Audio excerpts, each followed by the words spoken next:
I really want y'all to start caring about the people that work for you. Hey, I'm Brianna Régine, an award winning brand growth strategist for entrepreneurs and decision makers who feel stuck and are ready to get strategic about reaching their next level. But let's be clear. In this podcast, we ditch the highlight reel and get into the raw, real stories of what it takes to build a brand from the people making it happen. No more perfect perceptions of success, no more unrealistic expectations, no more feeling powerless. This is your go to space for the real deal Holyfield about business growth, full of obstacles, funny stories, real talk, self reflections, hot takes on current events, and must have tips. If you've got a fresh idea brewing, you're a sucker for new strategies and insights, or you need to be reminded of how freaking dope you are, this podcast is for you. Let's get into it.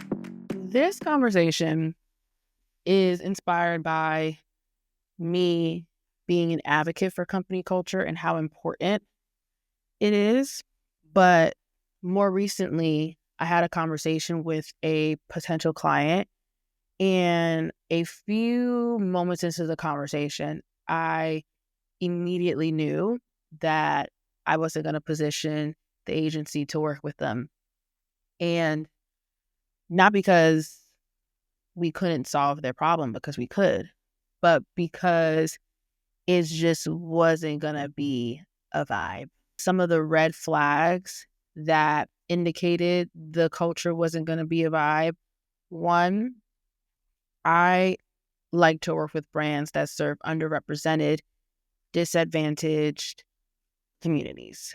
And their board, as they were describing it to me, and just what I can see on how they've been positioning themselves, and even just how they describe individuals and how they engage with individuals. It wasn't anything bad. It just was triggers kind of going off in my head about a difference in emotional intelligence, a difference in values, a difference in beliefs, and even maybe being open-minded to not changing your beliefs, but having your beliefs be challenged a bit in order to determine innovative approaches. It was different. I just knew. I just knew it. Also, hearing about some of their challenges, it became apparent to me that outside of what I'll call the things that I listed, more so soft qualities of company culture, their hard qualities of company culture, and I'm using those analogies in similarity to like soft skills versus hard skills. Their hard qualities about their company culture were that they were finding it difficult to have the individuals already part of their organization, invested in the organization in some way, really feeling passionate about contributing their part to the overall puzzle. It was difficult to get folks to take initiative. It was difficult for folks to be held accountable. Not having those two things is a big hmm, like that's more than just quality differentiation. There is something happening within the leadership, people that are in charge that are not taking accountability, or there aren't conversations being had about why people aren't taking initiative, or why people aren't completing things that they say they're going to complete, or why morale is down. Like, are those hard conversations being had? I don't know. I didn't want to find out. So that's what really brought on this conversation. But in general, I think that example is not uncommon, unfortunately. I was talking to my best friend the other day about this, and I've seen it. Bigger corporations, you sort of feel like you're disposable. The fortunate truth of creating something of your own and working for yourself is you decide how you like to cultivate your company culture and how you want to make people feel.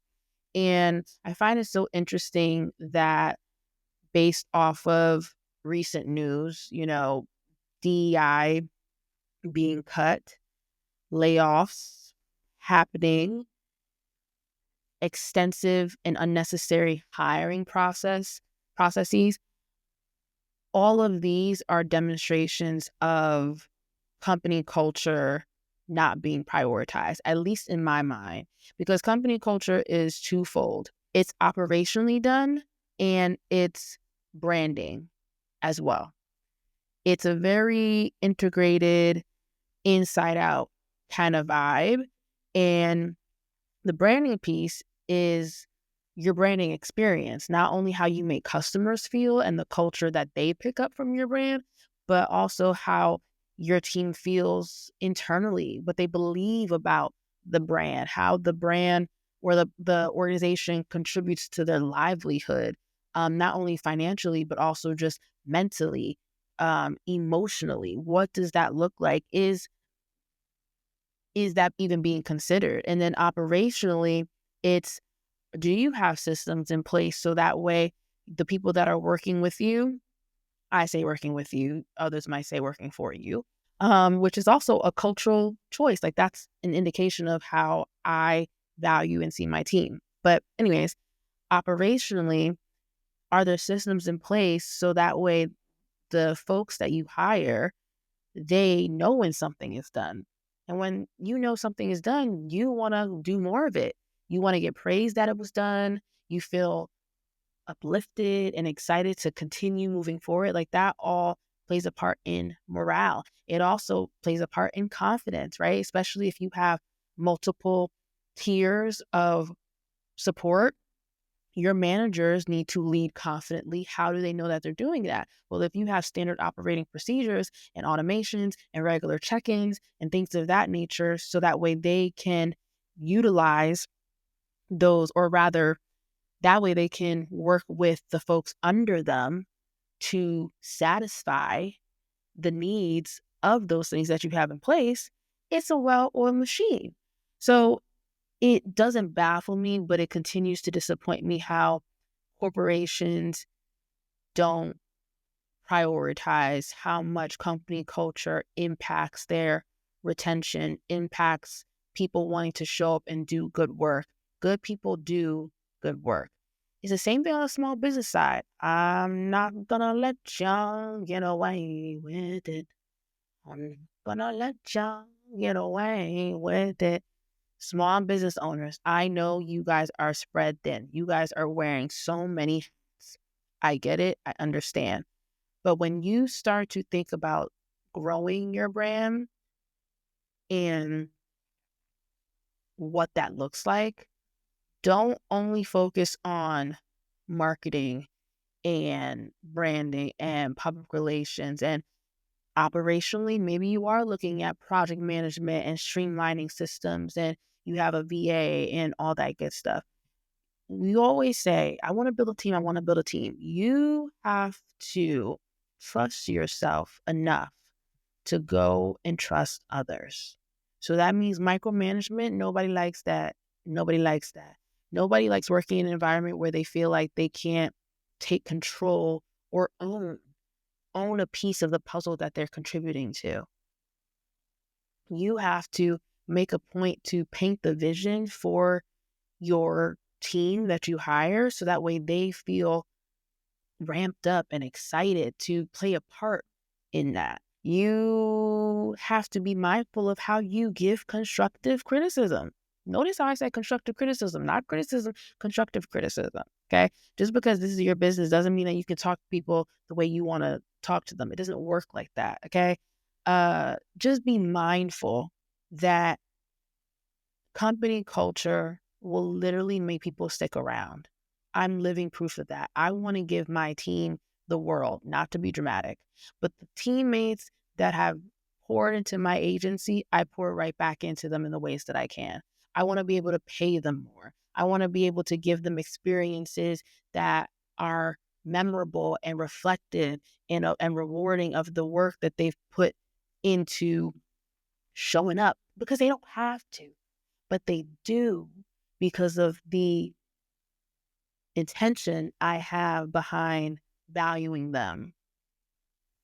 And I'm not saying this to toot my own horn. I'm saying this because every time I check in with them monthly, every time that they advocate or they drop like, oh yeah, I was talking about what I do for work, da da da, like those kind of stories, they're telling me positive things about their experience here. They're telling me how this experience isn't toxic like their other work environments. When I hire new people, I kid you not, when I hire new people, at this point, I have it down to a science. I know that there's like a learning curve, especially if it's like I integrate them into the agency and it's just not like a one-off project. There's a learning curve of them realizing that I mean what I say. So the first couple of check-ins, that's a prime example.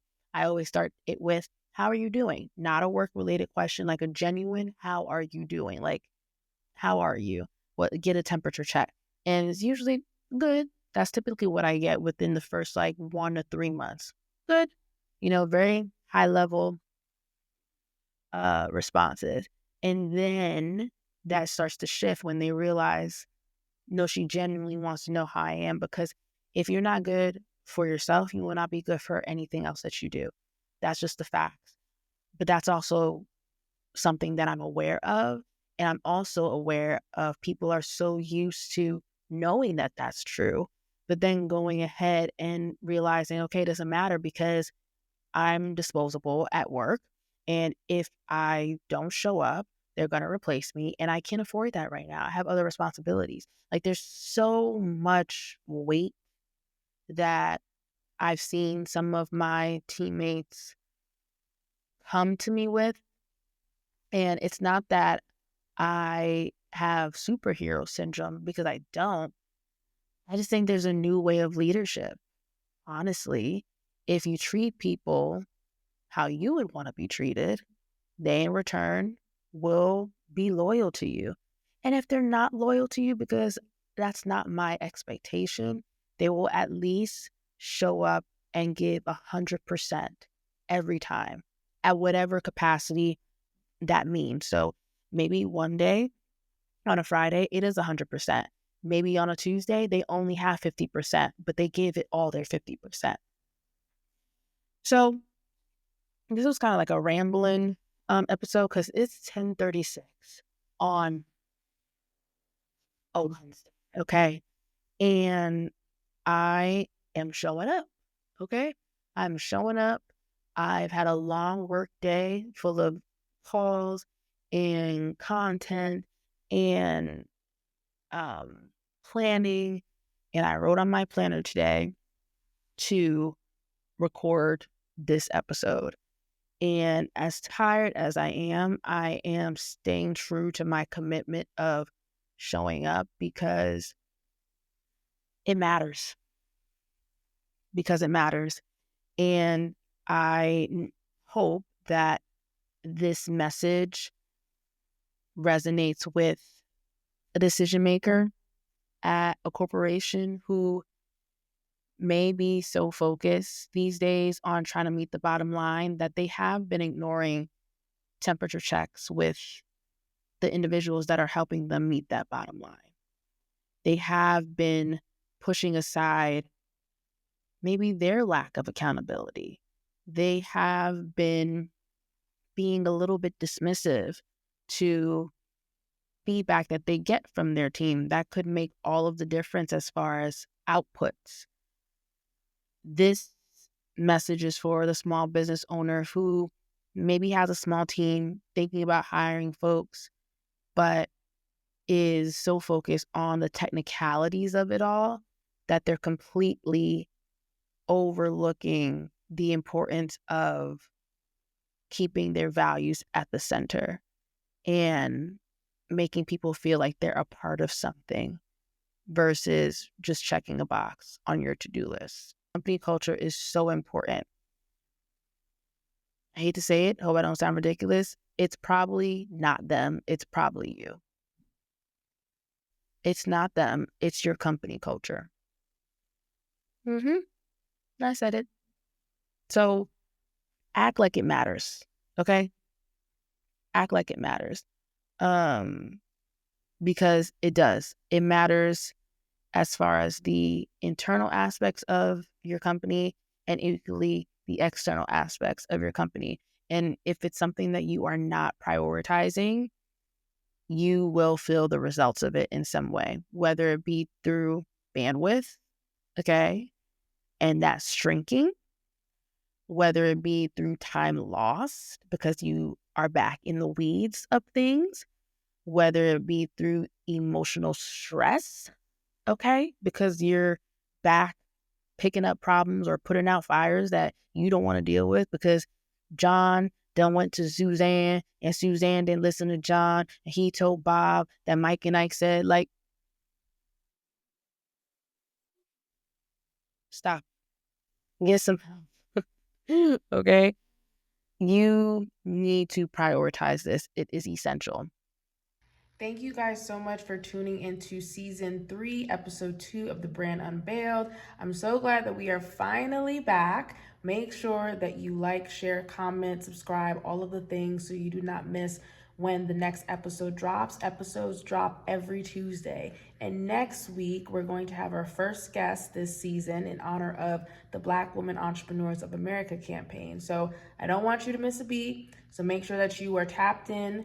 You share this with someone who you think is going to resonate with it. And I'll see you next week. Bye.